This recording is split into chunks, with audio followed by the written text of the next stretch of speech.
వాళ్ళ ఆరుగురిని హత్య చేసి ఎస్కేప్ అవ్వడం నిజంగా మన ఫెయిల్యూర్లో భాగం. అంటే ఇటు ప్రభుత్వాలు అయితేనేమి, వాళ్ళ ప్రభుత్వాలంటే ప్రభుత్వ యంత్రాంగం అయితేనేమి, అందులో గ్రామ పంచాయతీ కార్యాలయం నుంచి మొదలుకొని, జీపీఏ నుంచి మొదలుకొని, విపిఓ పోలీస్ వ్యవస్థ నుంచి మొదలుకొని, ఇంటెలిజెన్స్, ఎస్బీ, ఇదంతా కూడా ఈ వ్యవస్థలన్నీ కూడా గ్రామాలలో పూర్తి స్థాయిలో మానిటరింగ్ చేయాల్సి ఉంటుంది. మరి పూర్తి స్థాయిలో మానిటరింగ్ అంటే ఏ రకంగా మానిటరింగ్ చేయాలా? వాళ్ళు ఏమైనా కావాలంచాలా?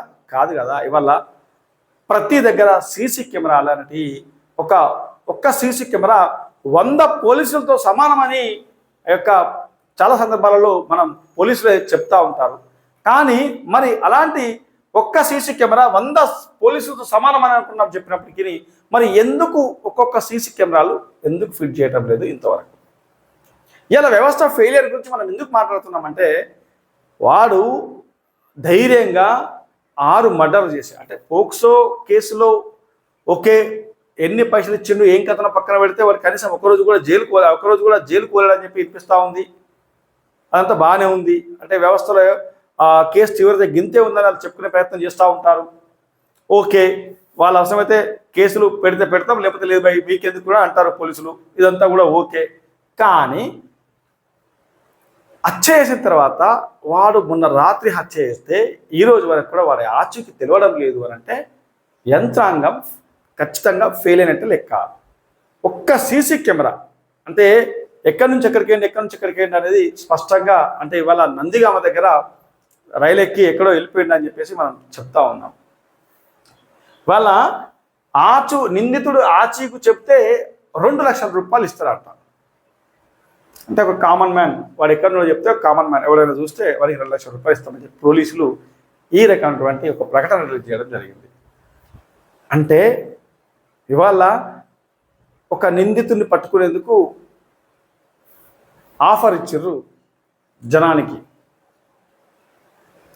అంటే భారతదేశంలో ఉన్నటువంటి దేశ పౌరులు ఇక ఇక్కడున్నోడే ఎస్కేప్ అయ్యి వాడు ఎక్కడున్నోడు తెలియలేకుంటుంటే, ఇక దేశంలోకి వారు జ్వరపడ్డాడు, వీడు జ్వరపడ్డాడు, ఎట్లా అవుతుంది అట్లా అవుతుందని మనం సామాన్య ప్రజలు టాక్ చేస్తూ ఉంటాం.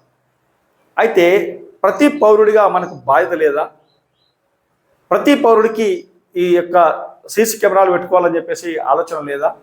మెయిన్ రోడ్ల మీద తప్పకుండా షాప్ల యజమానులు కావచ్చు, లేకపోతే ఇతరత్ర కావచ్చు, ప్రధాన కూడల చేత, బస్టాండ్లు అయితేనేమి, రైల్వే స్టేషన్లు అయితేనేమి, ప్రధాన కూడల చేత, ఈ యొక్క అక్కడ నగరపాలక సంస్థలు అయితేనేమి, అక్కడ మున్సిపల్ అయితేనేమి, గ్రామ పంచాయతీలు అయితేనేమి, వీళ్ళు సీసీ కెమెరాలు ఎందుకు పెట్టకూడదు? ఆ సీసీ కెమెరా లేకపోవడం వల్లే ఇవాళ వాళ్ళకు రోజు అనగానే కూడా దొరకడం లేదు.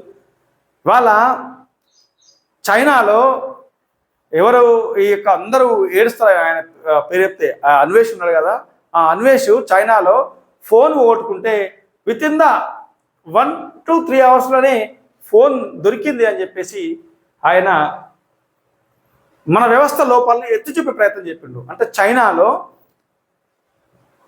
100 కోట్ల జనాభా ఉంటే అక్కడ 300 కోట్ల కెమెరాలు ఉంటాయంట. అంటే ఒక్క మనిషి, అంటే 100 కోట్ల జనాభా ఉంటే 300 కోట్ల కెమెరాలు అంటే అర్థం చేసుకోవచ్చు. తప్పు చేసేందుకు, తప్పు చేసేవాడు భయపడాలా, నేను ఇక్కడ రికార్డ్ అవుతున్నా, నన్ను ఎవరు తప్పించడం, చట్టం నుంచి నన్ను ఎవరు తీసుకెళ్ళాలని చెప్పేసి ఆ భయం ఉంచాలంటే ఇవాళ కేవలం పోలీస్ వ్యవస్థ మీదనే ఈ నేరాన్ని నెట్టేసి అంత పోలీసులు వేసారని చెప్పేసి ఈజీగా శుద్ధపు సమాధానం చెప్తా ఉంటారు. అది తప్పు. ఇవాళ గ్రామ పంచాయతీలో ఉన్నటువంటి వార్డు మెంబర్లు అయితేనేమి, వార్డు సభ్యులు అయితేనేమి, సర్పంచ్ అయితేనేమి, గ్రామ పంచాయతీ కార్యదర్శి అయితేనేమి, లేదా వీపీఓ అయితేనేమి, లేకపోతే రెవెన్యూ డిపార్ట్మెంట్ అయితేనేమి, మండల పరిషత్ సిబ్బంది అయితేనేమి, సో వీళ్ళందరూ ఏం చేస్తున్నట్టు మరి పోలీసులు, అంటే క్రైమ్ సంబంధించి పోలీసులే కావచ్చు, కానీ బాధ్యతకు సంబంధించిన విషయం ఇలా అందరిది కదా. సో గ్రామ పంచాయతీలలో ఈ జీపీ లెవెల్లో ఇది ముచ్చట. ఇక మున్సిపల్ లెవెల్లో కౌన్సిలర్లు, ఇక టౌన్ ప్లానింగ్ అధికారులు, మున్సిపల్ చైర్మన్లు, ఇక మున్సిపల్ కమిషనర్లు, మరి వీళ్ళు ఏం చేస్తున్నట్టు? వీళ్ళ ఫెయిలియరే. మొత్తంగా వ్యవస్థలన్నీ ఏ డిపార్ట్మెంట్కి ఆ డిపార్ట్మెంట్ మాకెందుకు అని వదిలేయడం వల్లే కేవలం పోలీస్ వ్యవస్థ మీద ఇవాళ ఈ రకమైన ఎఫెక్ట్ ఉంది. మొత్తంగా పోలీస్ డిపార్ట్మెంట్ను మనం నిందించే పరిస్థితిలో ఉంటాం. కానీ మరి మిగతా వ్యవస్థలు ఎందుకు పనిచేయవు?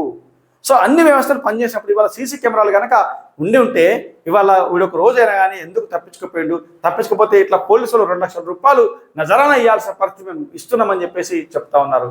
నిజంగా కూడా అంటే ఒకడు బాంబ్ బ్లాస్ట్ చేసి వెళ్ళిపోయినా కానీ కూడా ఇంకా ఇంతే పరిస్థితి. ఇక మనం దేశం కోసం ధర్మం కోసం మాట్లాడే ముచ్చట్లు ఇంత ఉండే. ఇక ఎవడో రోహింగా వస్తుండు పోతుండు, గీడు ఒక 24 గంటలు ఒక గింత వేసేపు పోయినాడు ఎట్లా తప్పించుకొని పోయాడు. ఇక రోహింగా వస్తే రాడా, వాడేం నేర్రా చేసి రాలేడు కదా, వాడు బతకనీకి వస్తుండు. సో మీరు ఇట్లాంటి అంటే సీసీ ఫుటేజ్ లేకపోవడం వల్ల మన దేశంలోకి ఎవడు వస్తుండో ఎవడో అవుతుండు అనేది మనకే మానిటరింగ్ లేని పరిస్థితిలో ఉన్నాము. అట్లాంటి ప్రభుత్వాలు మన దగ్గర ఉన్నాయి, అట్లాంటి వ్యవస్థలు మన దగ్గర ఉన్నాయి. ఇది ఖచ్చితంగా ఈ షాబాద్కు సంబంధించినటువంటి ఈ మర్డర్ కేసు విషయంలో ఖచ్చితంగా వ్యవస్థ ఫెయిలియర్. ఈ వ్యవస్థలో మనం కూడా భాగస్వామ్యమే. ఫెయిలియర్ విషయం మనం మర్చిపోకూడదు.